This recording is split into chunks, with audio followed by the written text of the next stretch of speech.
Welcome to the podcast where I talk about what really shapes our health, not just our habits, but our mindset. I'm April, a health and weight loss coach who is on my own journey to lose weight, rebuild confidence, and most importantly, change the way I think about myself and my goals. Each week, I will talk about the real challenges of weight loss, the ups and the downs, and the powerful roles that our thoughts and approach play in transforming our bodies and our lives. Whether you're just getting started, feeling stuck, or ready to level up your results, this is the space for real talk and a reminder that change always starts from within. So take a deep breath, get comfortable, and let's get into it. So you'll have to forgive me. I just had a coughing fit and I'm trying to get my voice a little bit back to normal.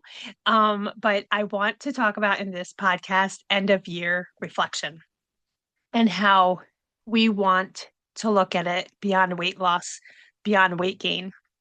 Many of us have lost weight and hit goals, and that is great and absolutely celebrate that. Many of us gained weight. Many of us might have maintained when we were looking to lose. So, those are situations that come along with judgments and thoughts. And it's easy to get wrapped up in what the whole year looked like in terms of weight loss. But I invite you to look at your year as a whole beyond weight loss, beyond weight gain, and beyond maintaining. Excuse me, I'm so sorry. So my year involves traveling a lot with my husband. It involves seeing friends who live out of state, family that lives out of state, um, starting new hobbies like my art, reading books, listening to audiobooks, job. It could be anything. There's so much more to you than your weight journey. So a couple of things that you could ask yourself, and we've talked about this in other podcasts too. Really great exercise is to just set a 2 minute timer and see how much you can write in that 2 minutes. So it's not all consuming of you feel like you have to sit down and write this whole novel. But I did come up with a couple of questions that you could ask yourself that would help you think beyond weight. And one is, what moments this year had you felt more aligned with yourself, more like, yes, this is the person I want to be? Because even if you had weight gain, which I'll speak about because I've had weight gain this year, there are still things that and moments that I felt like, yes, this is who I want to be. This is who I'm working towards. This is the practice that I'm working on that I want to continue to do, where it becomes more of just a natural habit. And that's important to notice, right? So something so simple for others might be trickier for me. I'm not so great with saying no if I don't want to do something or if I'm struggling at work and I need more time. So, for example, I there was a question that my boss had asked me one day. She came up to my desk, asked me a question, and my brain could not focus on her question because I was involved in something else. And I couldn't get my brain to stop and look at her report and have an answer for her that would make sense. So I just turned to her and I said, "Do you need to know this right now, or can I take a look at this and get back to you?" And she was like, "Okay, sure, no problem. Yeah, get back to me later." Like it was earlier in the day and we had all day. And it seems for some who might be listening, like that's such an easy thing to do. And for many people, it is. For myself, it is not. I've I would felt pressured in that moment to give her an answer, possibly given her a wrong answer, or an answer that wasn't what she was looking for because I just was trying to figure it out on the spot, even though I didn't think or I couldn't. So the fact that I was aware of that, I knew that in that moment. So I heard that from myself and I articulated it in a way that she understood I needed some time was amazing for me. And I was very proud of that. And so that to me is a moment, that's something I'm working on and I've been working on since a few years ago when I was introduced to thought work and life coaching and how I want to approach things and tools to get to that point. And one of them is hearing your own thoughts and knowing what you need and how to articulate that. So to me, that was a moment that aligned with who I want to be and who I'm working on being with practice. Excuse me again, I'm so sorry for my throat.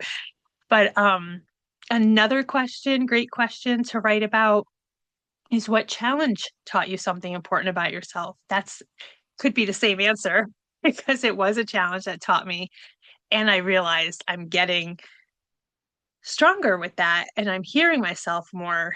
But for me, another challenge was I started doing art again. And that was a very big hurdle for me because of all the fears I had of perfectionism and I'm not good at it and all of the things. And I finally took the plunge to try and do it. And I really fell in love with it again. It's not perfect, and that's okay. I really am embracing just enjoying the process of doing art, taking that time for myself. And that's amazing. And that feels good. And another question that you could ask yourself is what drained your energy?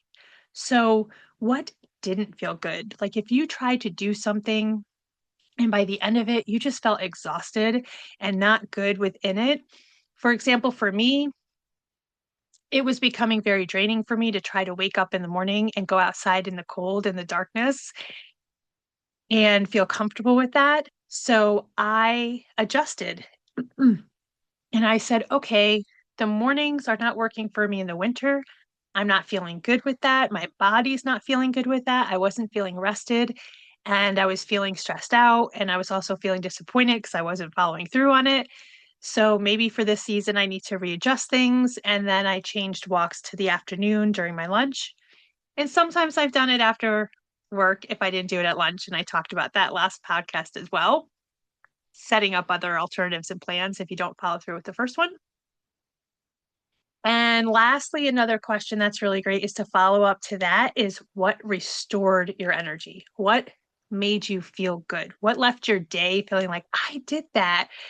And mine, as a reference and an example, goes back to art because that, when I paint something or draw something, it feels so good. One, it's very meditative during the process, but afterwards I look at it and it's like, that's so cool that I did that. And I feel proud about it. And I also learned that listening to a book on tape, audiobook, that actually has me feeling restored after because I like being read to and I'm just able to sit back and relax. Or sometimes I listen when I'm driving, so I'm not necessarily 100% relaxed, but it's an escapism, right? It's a moment to listen to something else. I choose books that are not necessarily educational or self-development. The books that restore me in terms of having a relaxing moment is just, I call them like bubblegum for the brain, just listening, just developing in the story and the world that this person's creating. At the same time, podcasts that I listen to do help restore me when I listen to them and I want to hear what somebody else is going through or what they've learned or what they're sharing and what I might be able to incorporate into my journey. But these are a few questions that you could sit down. You don't have to do them all at once and you don't even have to do them on the same day. Set a 2-minute timer, answer one, see as far as you can get, and take away from that. Each writing time doesn't have to be a long thing. It doesn't have to be the same thing. If you ever are at a loss for what to write, because I know I would find that sometimes I would want to journal, but staring at the blank page, nothing really came to mind. I will say Google, Google journal prompts, Chat GPT journal prompts, anything out there. There's so many resources. You can reach out through email if you're struggling with something and you're looking for a question that might be helpful for you to journal about. feel free to email me. The new email is going to be coachapril@wakeupwilling.com. So feel free, you can start using that email now. And if you want to chat about what you're struggling with and looking for a journal prompt, I'm more than happy to help you with that. But it's a really great tool, and really start with just 2 minutes and start to think about what to look at this year, and think about what you could feel good about regardless of weight journey. Like I said, if you've lost your weight that you were wanting to achieve this year, congratulations. That's so awesome. So happy for you. At the same time, don't let that be the only thing that dictates who you are. You're beyond that. You're more than that. Um, and before I wrap it up for the week too, we have another holiday coming up, Christmas Eve and Christmas Day. So I just invite you to think about how you handled the past holiday, if you celebrated Thanksgiving or any other holiday that came before that, and think about what you felt good about during that holiday and what you didn't. What left you feeling good? What left you feeling like, oh, I could have done that different? And use that information for this upcoming holiday. Think about what the holidays really representing for you. Is it time with your family? Is it a day off? Is it just sleeping in? Is it favorite movies, favorite songs? Um, all of that. And I invite you to listen back to the Thanksgiving episode. I think it's really helpful for holidays and how things come up and what we think about. Um, and next time we'll talk about the upcoming year and how we want to think about that as well. Thank you so much for listening and bearing with my clearing of my voice and how I might be sounding. It just happened to be bad timing with starting the podcast and having this coughing fit, and here I am. But again, Laura, I've mentioned her. So Laura is going to be working with me behind the scenes. I had a couple people ask me questions about Laura, and thinking she was going to be on the podcast. And that's not necessarily what interests her. She's more into the marketing and getting the word out and helping behind the scenes, coming up with developing episodes and thought processes and stuff like that.